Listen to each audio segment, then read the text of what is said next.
Hey YouTube, it's Evan. Welcome back to my channel.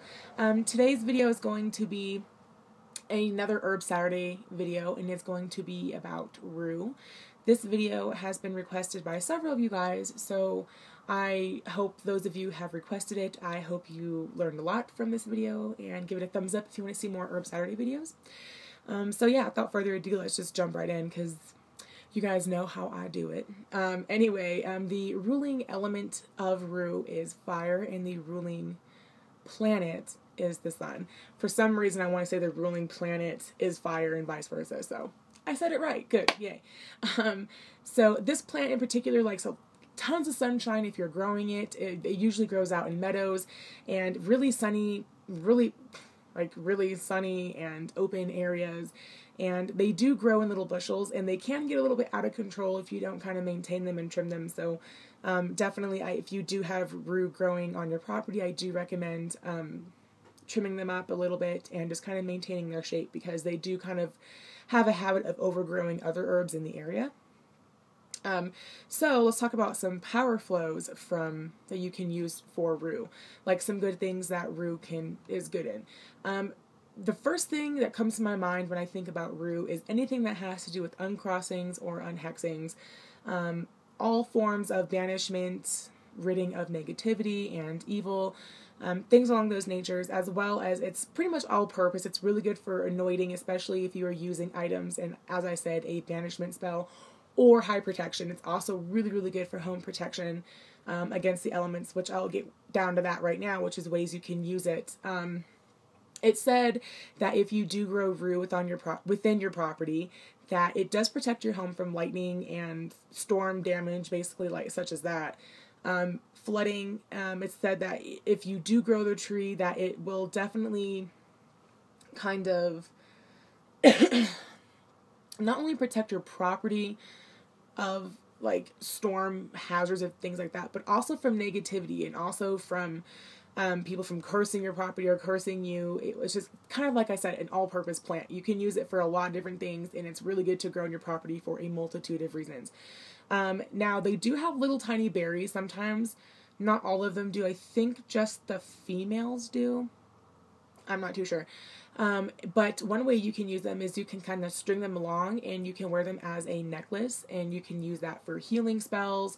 And after you're done doing the healing spell, you can take the necklace and kind of keep the beads the berries in a little tiny jar, and you can kind of, throughout the week, I don't recommend keeping them for very long, because since it is vegetation, it will eventually get kind of mushy if it's not kept properly. But I would definitely keep them and just kind of feel them in your hands, feel their energy, and maybe repeat any words that you use within your healing spell to kind of help bring that back.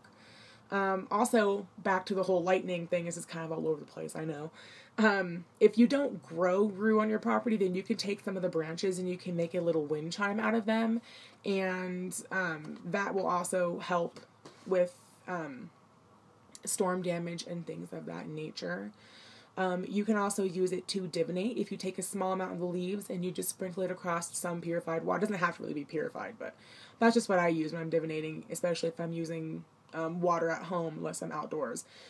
And you can just sprinkle the leaves on top, and you can see what kind of, make note, if you have like a little journal, you can make note of whatever patterns or symbols it makes, and then whenever you're finished with your questions or divinating or meditating, then you can further look back on your notes and try to interpret them and translate them to the things that are kind of going on in your life now.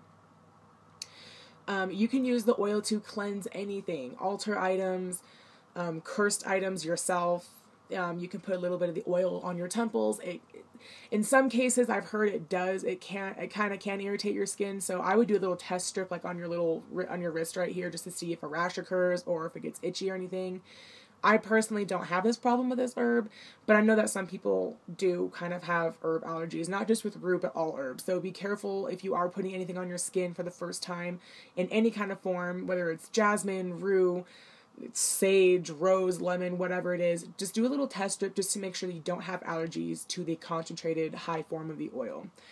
But you can use the oil, as I said. You can use it to cleanse your altar items, yourself, any cursed items that you think you may have. Speaking of cursed items, one very typical and very popular way to use rue, especially in oil form, is if you get a strange package on your porch from somebody you don't know and it's unmarked, so obviously somebody hand delivered it to you, or if a enemy per se gives you a gift which you think is kind of odd since you're enemies and suddenly they're giving you a gift.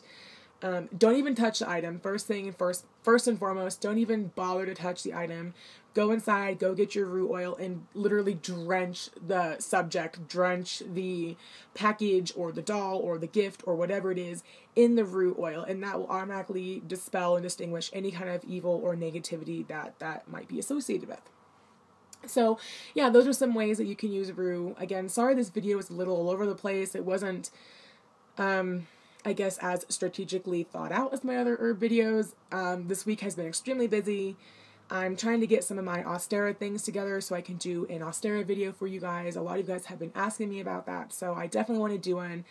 And then there's just a few little announcements I'll be making probably in another video, just things that are going on with my channel and potentially a podcast that is going on with a few friends and myself. So I will potentially let you guys know more about that when the time gets closer, if you will. But until then, if you guys have any comments or questions or concerns, or if you have any Herb Saturday video requests, then feel free to comment below and I will definitely get those. And if you have any like personal messages or any personal things you want to talk about, then you can feel free to inbox me here on YouTube, or you can use my personal email, which is all lowercase, evynn.rose@gmail.com. And I have a Twitter now, so feel free to go stalk me on Twitter, and that is also all lowercase, evynn_ivory_ROS, and I will link that all below. But yeah, until then, I wish you all tons of light, love, and blessings, and I will see you next time.